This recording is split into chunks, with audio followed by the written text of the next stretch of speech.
Why do men only bring up men's issues when women talk about theirs? Male here. My interpretation is that public discourse about sexism lately has led to many more women feeling empowered, or even obligated, to more actively discuss women's issues. I use quotation marks because I believe that sexism is something we as a society should be appalled by and collectively strive to eliminate. But you know what I mean. The reason for male whataboutism is that these discussions often make men feel like they are personally being accused of being part of the problem. Often the discussion is not intended to do so, but many men currently seem to assume that women who talk about women's issues are trying to take a jab at the male gender as a whole. Many men then respond by getting defensive and basically saying, "Men also have these issues and I don't appreciate the implication that I have to change my behavior in order to eliminate the issue you are talking about without getting the same in return from you. If you want me to take blame and promise change, I also want you to recognize my problems and acknowledge that sexism can cause issues for men too." Women then get annoyed and reply, "Why can't we talk about women's issues now? And then talk about men's issues some other time?" Which of course is a valid point. The problem from the male perspective is that many people don't really think there is an acceptable space for discussing men's issues. So they only feel comfortable bringing them up when the discussion provokes the topic. It's usually not a constructive response. But that's my perception of the reason for it. This applies to every topic: race, religion, culture, politics, etc. When one subject, issue is brought forward, the other side always bring their issues to the table. This is human nature. Besides the suffering Olympics, some people just lack the intelligence needed to have a conversation about things they personally cannot relate to. I know women who do the same thing. When I talk about man issues, they bring women issues as an answer. So I don't think men only do that. Is issue with people. In liberal college spaces, men's mental health is being brought up far more often than it used to. And my fraternity's undergrad chapter regularly donates to the men's shelter in the city. And I have, in the past, created graphics to bring attention to men's mental health and the concept of consent with men's bodies. If I ever bring up men's issues when women talk about theirs, it's usually in response to some variation of, "Men don't get it. Women have to X, Y, Z." Men may not understand women's issues, but they do understand issues. Nothing wrong with generalizing if there's something to it. So I'll respond in kind.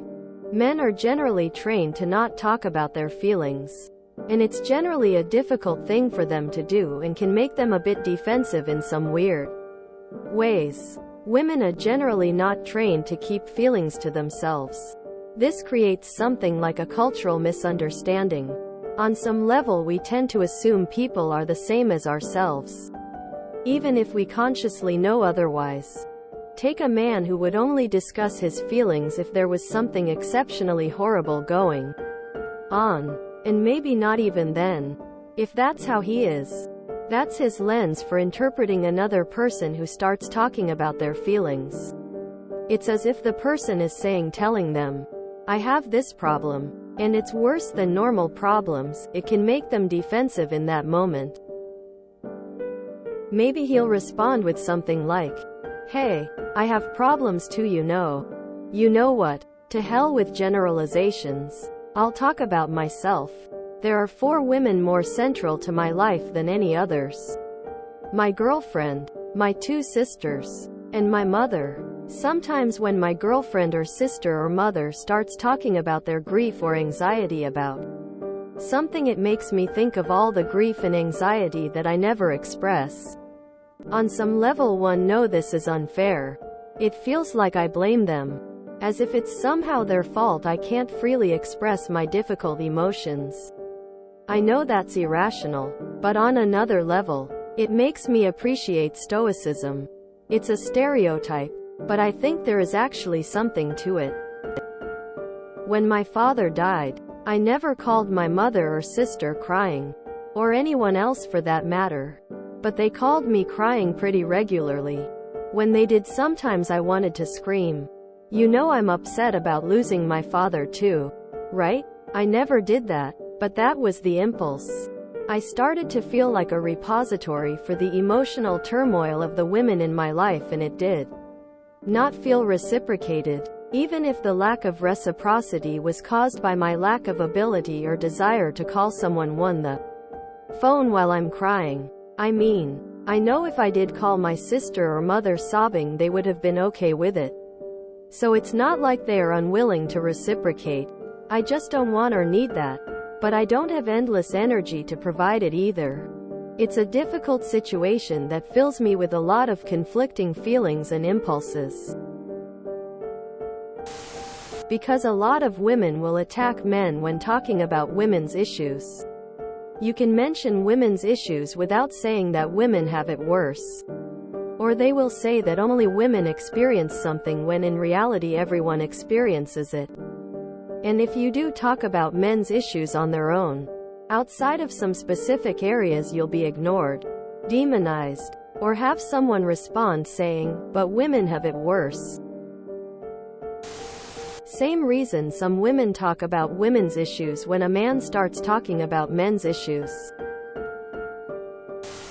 Every time men talk about their issues, women also start talking about their issues.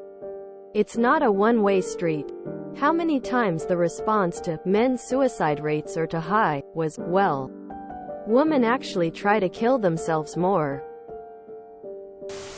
Well, to be fair, most of the time people don't care if a man's having a hard time unless they know him really close. Could be as simple as a cry for help when they think someone might hear them fr. Once.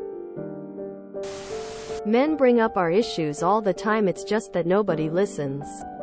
We're expected to suck it up and soldier on. Men have been traditionally socialized, 1, not to have feelings, and 2, if they do have feelings, to hand them off to people around them to deal with. This is generally unhelpful for all involved. There seems to never be a time when it is a good thing to bring up men's issues. So it might come off as reactionary to do so right after. We're not allowed to complain about men's problems at any time at all. If we do, we are ridiculed and then disregarded. Look on any post relating to men's issues and you will see this isn't exclusively a man thing. Because women's issues have been in the spotlight for a couple of generations with the continued rise of fourth-wave feminism, and many men feel left behind. Whether it is an intelligent way to discuss men's issues is one thing, but everyone does the oppression Olympics. I.e., I generally do not even speak about men's issues in my personal life, because even if we weren't talking about women's issues first, if I even bring up a men's issue as the original conversation topic, people either label me something negative or assume my issues aren't worth talking about, and tbh. It continues the narrative that issues regarding my gender are not being taken seriously. So I don't talk about it with most people, even online, unless the topic is specifically about men's issues. A lot of men are kind of sick of how they feel they cannot talk about their issues openly and have just stopped caring about optics and actually convincing the other side, unfortunately. Personally, I don't do this. But I understand why people play the oppression Olympics. Because people feel like they're being unheard. Could you be misconstruing? By bringing up our own issues, we try to relate, offer support and insight that we've picked up along the way. Men navigate mental health issues with a small fraction of the support women receive or have access to. Just for example, and it's monumentally important that we are successful in maintaining our mental health, because if we don't, we end up dead or in prison. We have some tips and tricks on the issue that a female might not have considered. Furthermore, we might not have a lot of knowledge on female-specific issues that makes it virtually impossible to speak on or towards, so we speak on what we know. We bring up men's issues all the time, but hear the responses we get normally. Get ignored, get laughed at, get blamed, get dismissed, or people bring up women's issues to drown out men's voices. Because talking about women's issues almost always involves talking about the patriarchy or some other ridiculous conspiracy theory. Talking about men's problems is fighting against those conspiracy theories, not women's issues themselves. So only women are allowed to talk about their issues? Lol, okay. If you enjoyed this video, please check out our playlists full of similar content. Epic Ericast is like doom scrolling for your ears. Please like, share, and subscribe.